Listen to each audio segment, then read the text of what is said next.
Incroyable, incroyable. Pierre Chabrier qui sort un court-métrage, Le Comte de Mantes et Cristaux.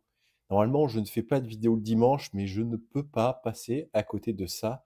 Je me suis dit: «Ouh, il fait un move exceptionnel» et je vais vous expliquer pourquoi. Je pensais qu'il allait faire un move exceptionnel. Malheureusement, ça n'est pas le cas. C'est à mon avis un échec et je vais vous expliquer pourquoi c'est un échec ce qu'il a fait. Donc, je me suis dit, c'est incroyable. On a eu un débat entre Pierre et Sylvain quand ils ont rompu Villebrequin. Ce premier débat, ça a été une guerre, d'éthos, c'est-à-dire qui était le bon, qui était le méchant.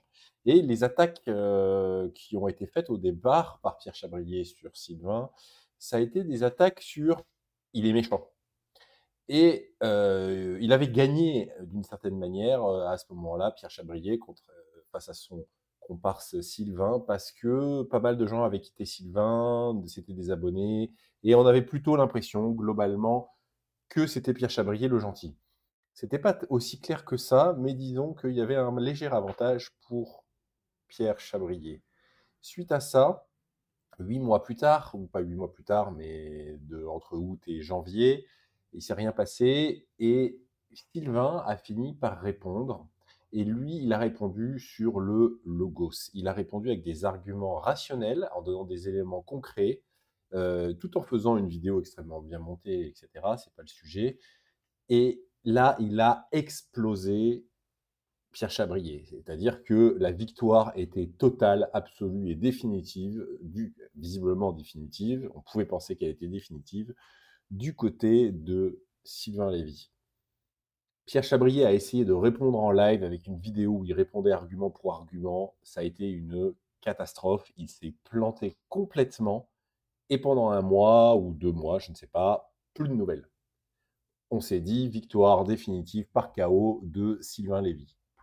Mais là, il y a un rebondissement, c'est-à-dire qu'il y a 2 jours, Pierre Chabrier sort un court-métrage dont le titre reprend la moquerie la plus importante vis-à-vis de lui. Et là, je me dis tout de suite: «D'accord, Pierre Chabrier a perdu sur la bataille de l'éthos, sur la bataille de la personnalité. Pierre Chabrier a ensuite perdu sur la bataille du logos, sur la bataille des raisonnements et des éléments concrets qu'on apporte face à la communauté. Maintenant, Pierre Chabrier va se battre sur le pathos, c'est-à-dire qu'il va se battre sur l'histoire qu'il va raconter. On peut faire du pathos de plein de façons différentes. Il en avait en vérité déjà fait dans sa première vidéo, puisqu'il disait: «Je suis orphelin, je suis malheureux, je suis pauvre», etc. Très bien, donc il a essayé de faire bouger des sentiments chez nous, mais ça n'avait pas marché. Et ces sentiments qu'il essayait de mettre en route chez nous, c'était dans le but de nous faire croire que c'était lui le meilleur, de nous convaincre que c'était lui la bonne personne. Là, il va raconter une histoire. Il fait un court métrage, donc il raconte une histoire, c'est fantastique, c'est du pathos, c'est-à-dire que normalement, il va essayer de nous communiquer des arguments, il va essayer de nous communiquer des informations, il va essayer de nous transmettre quelque chose par un biais qui est une histoire que l'on raconte, et il y met les moyens, des moyens cinématographiques. Ça rigole pas, il a mis de l'argent, il a mis des moyens et il y a mis du monde. Alors, ce mouvement, il est exceptionnel. Moi, je pense que c'est une réponse incroyable qu'il pouvait faire. Mais est-ce qu'il y arrive? Parce que c'est pas pour autant qu'il va y parvenir. Et il n'a pas réussi avec le logos, peut-être qu'il va pas réussir avec le pathos. Eh ben, regardons très rapidement. On va passer étape par étape et je vais essayer de vous expliquer ce que moi j'en ai compris. Je remets au début parce que la scène du début est très importante. Il est dans un avion et il atterrit. Ça, c'est un petit peu curieux. Je pense qu'évidemment, il y a les images chocs du début qu'il a essayé d'avoir, donc ça, c'est exceptionnel. Mais qu'est-ce que ça veut dire? Un atterrissage, c'est-à-dire qu'il est en train de nous amener, d'atterrir, de descendre, donc le fait que ce soit une descente, c'est important, vers le monde, un certain monde. Et ce monde, c'est celui qu'il va décrire pendant toute la première moitié de la vidéo, où on le voit, c'est-à-dire, il va décrire le monde tel que les gens imaginent que son monde est. Voilà, c'est-à-dire que le monde d'un baron riche, un comte en l'occurrence, riche, arrogant, avec tous les attributs de la noblesse dans le sens négatif du terme, c'est-à-dire de l'aristocratie méprisante, et cetera. Donc le cheval, au chapeau haute forme, le château, un petit peu en ruine quand même, et cetera. Et les couleurs, d'ailleurs, nous montrent quelque chose d'un petit peu mythique, et cetera. Les couleurs de caméra, très bien. Donc là, il va passer quand même 7 minutes, à peu près, à nous faire tous les poncifs des choses qu'on lui reproche, toutes les moqueries, toutes les exagérations, des choses qui sont peut-être vraies, mais que forcément la communauté, par blague, a beaucoup amplifié. Et il les fait tous. Et ça aurait pu être drôle, et en fait, c'est plutôt acerbe, c'est plutôt amer, et c'est plutôt parfois un peu gênant, je trouve. Mais bon, c'est un jugement personnel. Donc tout ça, pas beaucoup d'intérêt, si ce n'est que bon, ça pourrait être pas mal. C'est-à-dire qu'on pourrait avoir, quelqu'un qui nous présente, le monde originel du héros tel que l'on pense qu'il est. Il pourrait y avoir une petite mise en abîme, et après il pourrait dire: «Beh, voilà, ça c'est le monde tel qu'il est, tel que vous pensez qu'il est, ou que mon monde est», alors qu'en fait il ne l'est pas. Ou alors peut-être que c'est vraiment mon monde comme ça, effectivement, il y a un côté un peu, je suis un peu ça, je suis en ombre et lumière, et maintenant je vais partir vers une nouvelle aventure et je vais dépasser cet état de fait, un peu lamentable, un peu triste, et en même temps avec lequel je prends de la distance et j'en rigole. Voilà. Là, on a une scène qui est extrêmement importante. Au début, je me suis dit: «Qu'est-ce que c'est que ça?» Il est en train de faire un film avec tous ses moyens, et on a une, sortie de secours, de musée. Alors je me suis dit: «Oh là là!» Le RP quoi, l'établissement recevant du public, et les règles, pardon, mon ancien métier, me poursuit. Je me suis dit: «Waouh là!» J'avais déjà remarqué au début, quand il rentre dans le château, je vais vous la remettre, voilà, là, la rambarde ici, là, oh là là, mon Dieu, oh ça m'a choqué. Bon, mais admettons. Donc au début, je me suis dit qu'il était en train de faire une énorme erreur, comme il fait, assez souvent, dans ce qu'il fait. Il fait des choses très, très poussées techniquement, et puis il fait des erreurs dans des détails qui moi, je trouve horribles. Alors que je suis pas quelqu'un qui ait l'œil de ça à ça, mais voilà. Et là, en fait, non. Il est, voilà, il est devant 2 portes. Il y a la porte de droite, il y a la porte de gauche, et la porte de gauche, c'est la porte de sortie.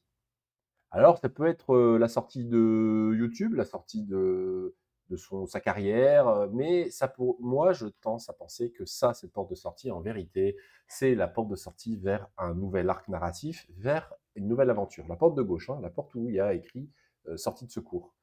Il n'y a pas écrit «sortie de secours», mais il y a le logo «sortie de secours». Et il regarde les 2 portes et il prend la porte de droite. Et là, qu'est-ce qui va se passer dans la porte de droite? C'est là où c'est absolument passionnant et troublant. Donc ici, on est dans une narration de héros. On est face à un héros, hein, d'accord? C'est-à-dire que là, Pierre Chabrier, il se montre en comte de Monte-Cristo. C'est un héros positif ou un héros négatif? Ça, la question peut se poser, plutôt a priori négatif, mais il pourrait jouer la carte qu'avait joué en son temps Renaud, en disant: «Je suis Mr Jekyll, Dr Jekyll et Mr Hyde.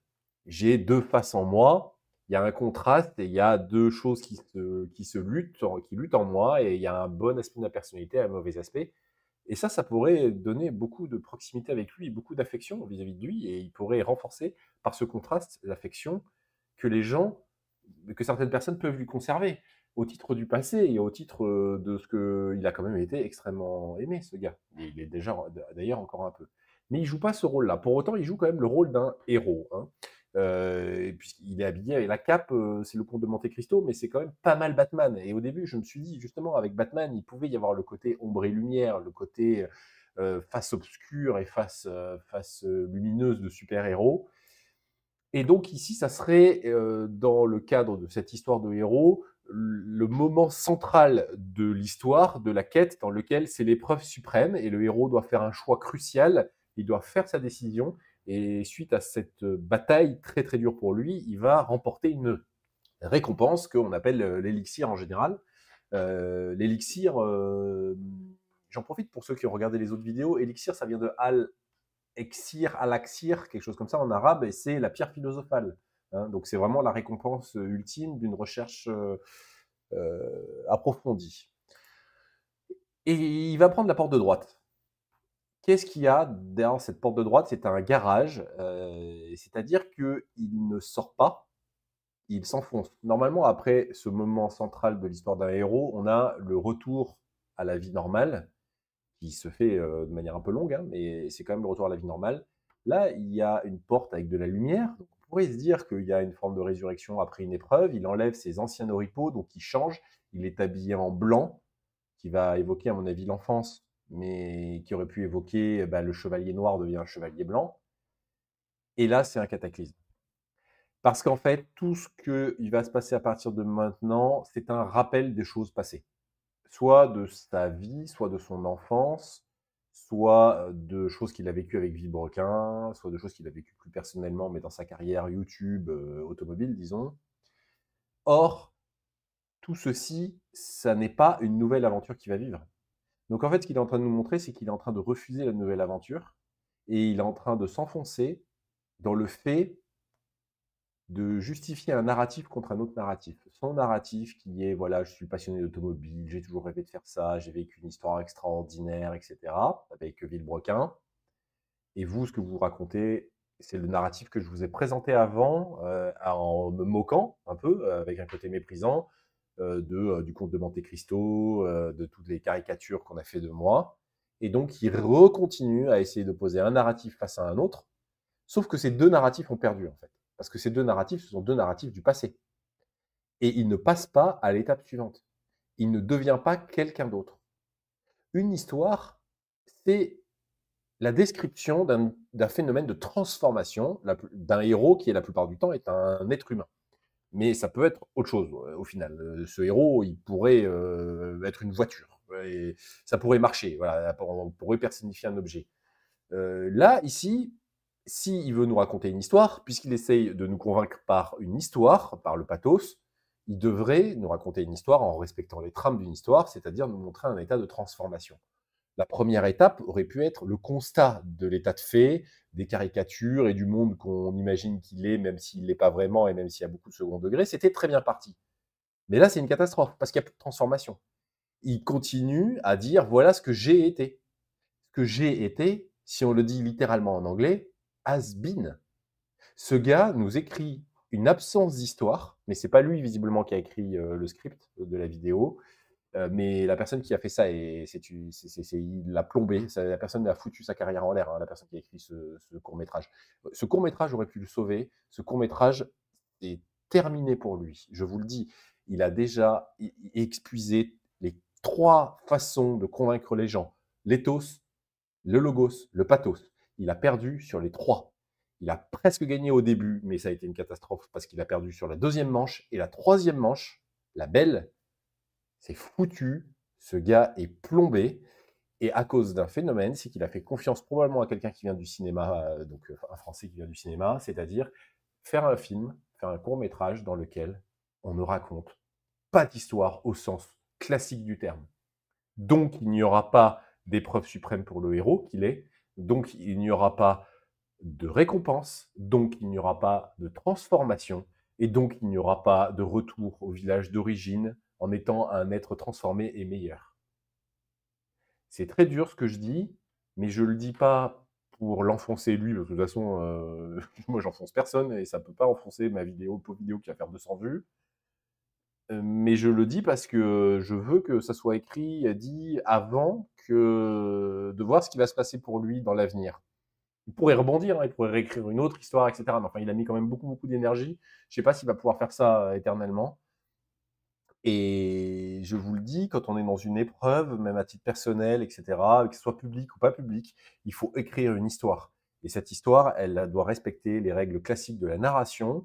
Et si ce sujet vous intéresse et que vous vous demandez comment on fait ça, eh bien écoutez les amis, suivez la chaîne et suivez les analyses que je fais.